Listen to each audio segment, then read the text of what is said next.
What to do after a breakup to end painful relationship patterns. When writing the story of your life, don't let anyone else hold the pen. Unknown. After my kids grew up and I moved to the city from the suburbs, I became somewhat of a professional dater. I was determined to make up for lost time after over a decade as a single mom, and I was optimistic about my future. My hopes were dashed almost immediately. Relationship after relationship crashed and burned, rarely lasting more than a few weeks. As soon as they'd walk out the door, sometimes within minutes, I'd fire up whatever dating website I was on at the time and begin again.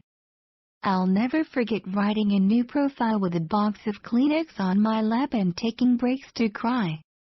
I went out on dates feeling like the walking wounded, thinking that was the best thing to do. Just get back on the horse as soon as possible. After hundreds of dates and a long-term relationship, I found a better way to navigate breakups. The next time a relationship ended, I was determined to take the opportunity to build a better life for myself instead of simply running out to see who I could date next. Breaking up is tough. It can be one of the most miserable experiences of a person's life.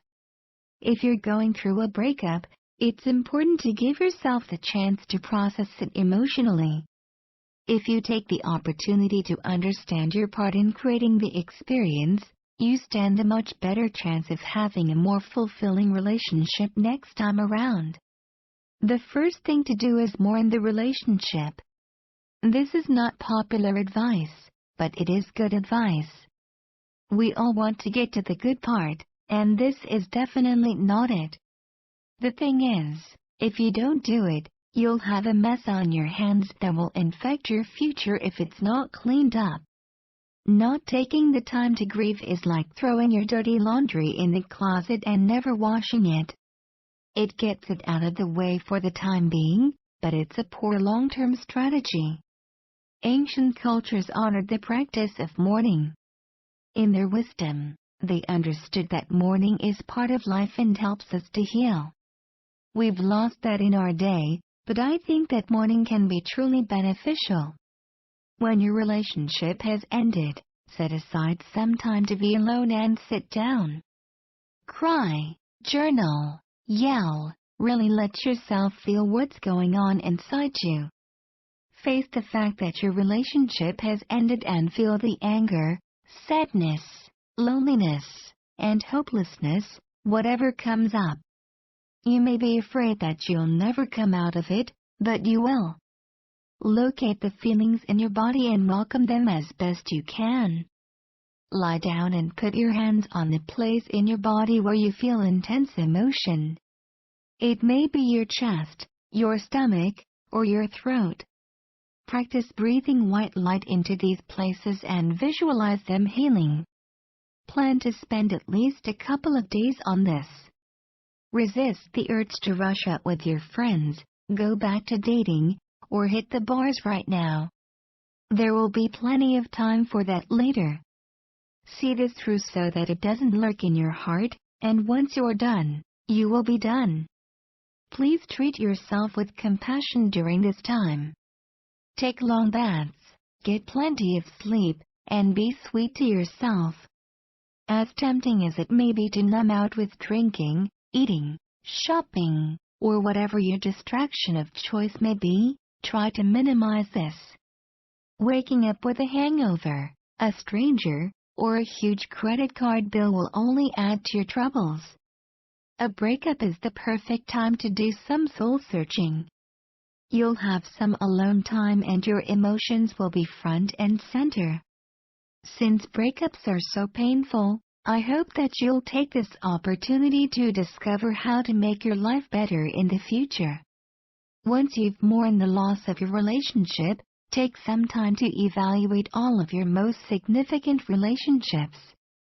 Start by looking at each of your parents or primary caregivers, then your most recent relationship, and finally, your last 3 relationships before that one, for 6 relationships total. Use a separate sheet of paper for each person and create 2 columns liked and didn't like. Fill out a sheet for each person. After doing this, write down the traits they all had in common on a fresh sheet of paper. For instance, you may notice that these people didn't keep their promises or had short tempers. After you've written about them, make it about you. Write down what you did that you liked and didn't like. Finally, ask yourself why you continue to participate in behaviors you don't like. Were you on automatic pilot? Did you know at the time that what you were doing wasn't a good idea and do it anyway? When I did this exercise, I realized that many of the men I dated had kept me at a distance, just as my parents had. It seemed to be my default setting in relationships. I was afraid to really let anyone see me and have a chance to possibly disapprove of me, so I remained aloof and chose unavailable partners. I also saw that I had remained in relationships long after I knew in my heart that they weren't going to work. I simply couldn't bring myself to face what was happening. After you've had a chance to reflect, pick 5 things on your list that you'd like to change and write about what you need to do to create a new experience in your next relationship. Do you see a common thread in these relationships? Have you been engaging in behaviors that aren't working for you? As long as you continue to believe that life is happening to you, you'll continue to get the same results. Ask yourself how you're contributing to the state of your relationships and determine what things you'll do differently in the future. I decided to be more proactive in my future dating experiences by asking more questions and taking the time to get to know someone new before jumping into a relationship. I also become more vulnerable and honest about what I was looking for on dates instead of just hoping we'd be on the same page. Once you've done these things, you'll have a much better idea where you stand and where you'd like to go next. Take the time to do this thoroughly and you'll bring more clarity and understanding to your next relationship. No matter how awful your last relationship was, how wrong the other person was, or how ready you think you are to find someone new, you must look at your part in this relationship or you'll be very likely to repeat your experience. Be willing to accept responsibility for your life, your past and your future. The common denominator in all of your relationships is you. You are there for all of them. If you have a pattern of being cheated on, mistreated, or dumped, you owe it to yourself to take a closer look at why these things happened. This doesn't mean that the other person was blameless, but you're the only one you can do anything about. If you don't want to keep dating these types of people, take a closer look at what's been happening. Do you have a pattern of tolerating mistreatment from those you date? Do you overlook red flags early on? At what point did you see that things were heading south? What, if anything, did you do about it? Did you speak up, or self-abandon? Did you hang on and try to save a broken relationship? Did you try to change him or her? Before you start dating again, sit down with a pen and paper and ask yourself these questions. Be willing to examine your actions, but don't beat up on yourself. You are doing the best you could and it won't help to judge yourself harshly or rehash every detail of your relationship looking for all your mistakes. This is a process of self-discovery and finding a better way, much like looking in the mirror and correcting your form at the gym. Treat yourself with tenderness and compassion. A breakup is a very real loss and should not be minimized. If you make the effort to learn everything you can, breakups can serve you by providing insight that will help you create a better relationship next time. Most of us are encouraged to move on immediately after a breakup, but if you try to do that without laying a good foundation, you're more likely to get into another relationship that ends up not working. After taking the time to mourn your loss and learn all you can from it, moving on is the best thing to do. When the time comes, it helps to get closure, purge any remaining relics of the relationship, and set a course for your future.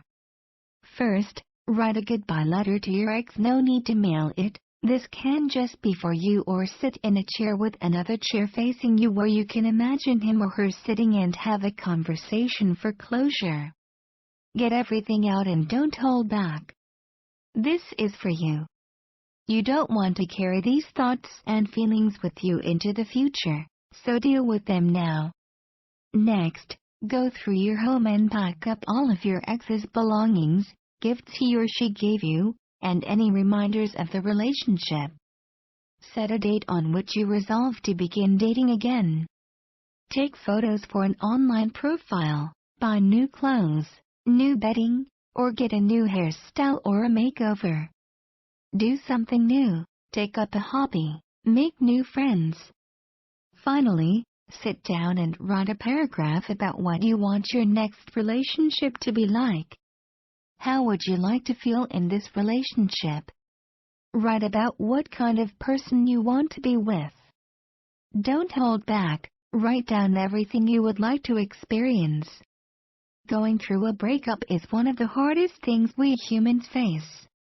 Making an effort to understand what happened and your part in it will go a long way toward helping you have a better relationship next time around. You'll be much better off taking the time to reflect than running out and looking for someone else immediately. As for me, I forced myself to follow this very process after my last breakup, and I was able to have a much better relationship when I got back to dating. I'm convinced I never would have been ready for it if I had just kept up my gig as a professional dater.